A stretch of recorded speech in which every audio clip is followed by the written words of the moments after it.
All right, so this morning I'm delighted to introduce our chapel presenter, Kieran Lang. Kieran came to Montgomery in fourth grade, and his teachers describe him as energetic, smart, a problem solver, and someone who has a great sense of humor. I particularly appreciate his politeness and little things like when he emails me, he always says, "Dear Mr. Rodriguez," or "Dear Mr. Raj," always. It's never hi, it's never hi there, it's never like without any address. So those little things really matter. I appreciate his ability to see the big picture. When I'm teaching a class, he'll be rocking back and forth in his chair, and I can almost see the wheels of his brain turning. He can really see the big picture. The other thing I've noticed is he has the courage to say the right thing to people to make them feel better. So those are amazing qualities. So it's a joy to have him speak to us this morning. So please join me in welcoming Kieran to the stage.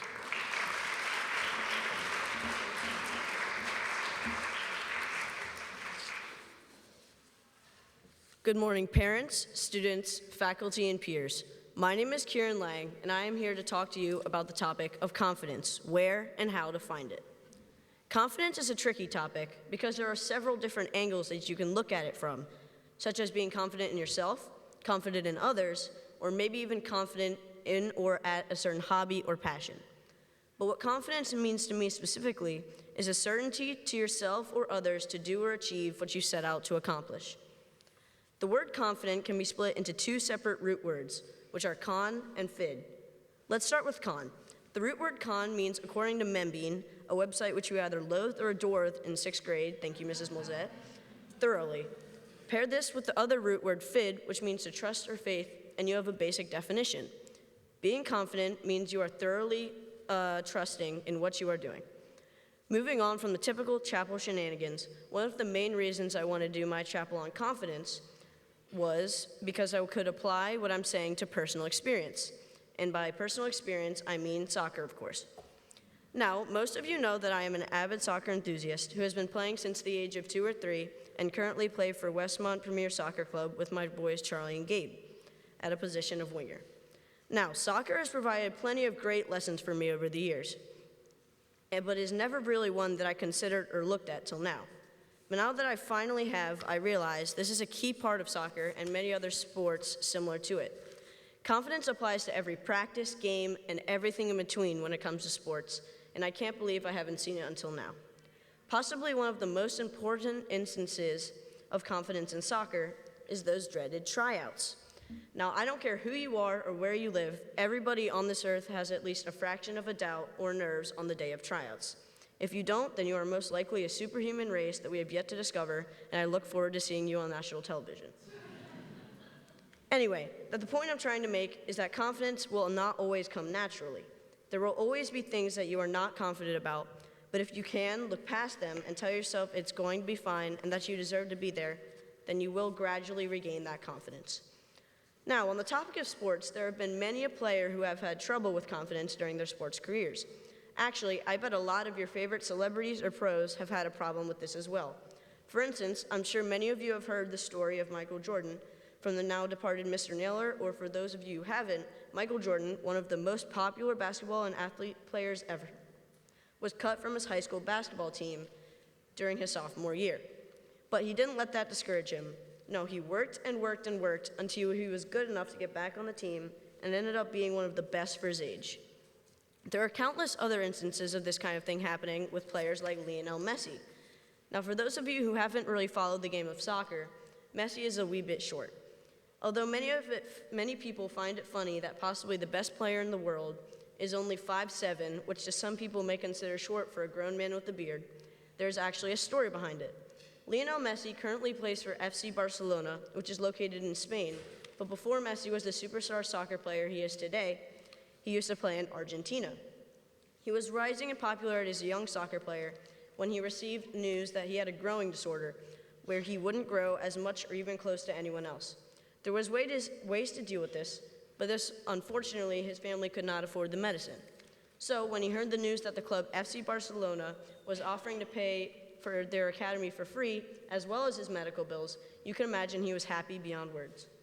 It may have taken a while for Messi to regain his confidence after that sort of occurrence because he was probably teased and prodded. But when he did, he kept his head up and is now one of the best soccer players to ever exist. Another place where plenty of confidence is needed is the performing arts, or for Montgomery students, the middle school and 5th grade musical. I have done the musical for the past 3 or 4 years now, and starting way back in Mrs. Barker's chapel and continuing to my final musical this year known as Footloose. Like many of the things that I have talked about so far, musical has taught me plenty of lessons that include how to act and sing while people are watching. This is a crucial part of the musical experience as well as everyday life, leaving out singing, of course, and is sometimes overlooked when it comes to self-confidence. It may be just as important to act responsible in front of others as it is in being and feeling responsible yourself. Another lesson musical has introduced to me is a good public speaker. Now, some people are admittedly better than this at others, but it's definitely a skill that everyone can and should learn. Public speaking is a big part in just about any job, college, or occupation you can think of.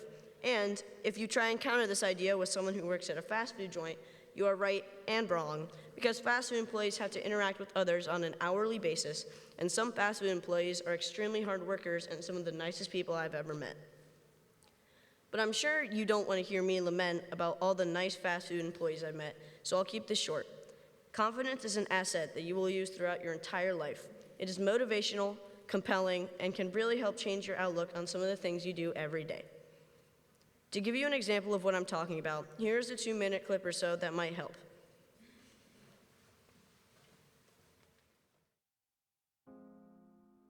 Your brain is like a circuit switch.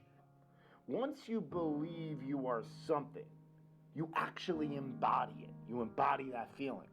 If you were, God forbid, in a coma, and you woke up and you didn't really have a memory, and you were told that you used to be a Navy SEAL, and they want you back now when you're healthy, do you think you'd act differently and hold yourself differently, conduct yourself different, and have a different self-concept of who you are than if you were told you were a piano instructor?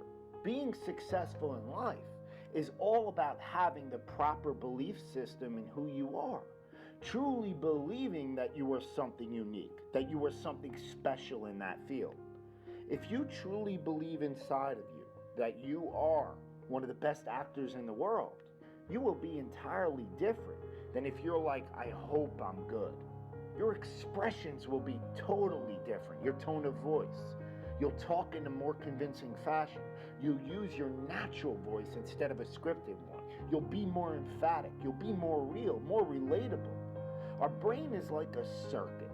And so if we introduce it with the proper wiring, you're going to go straight to your target. If you're unsure about who you are, then your dreams, your goals, they will never become a reality. Everyone has mental doubts in life, internal conflicts. Even the most successful people that you look up to, but they don't live there. It's how you handle those negative thoughts in that exact moment and overwhelm them with positive action. And that comes with this utmost confidence in yourself that you can handle the situation. Trust in yourself that you are better than the moment.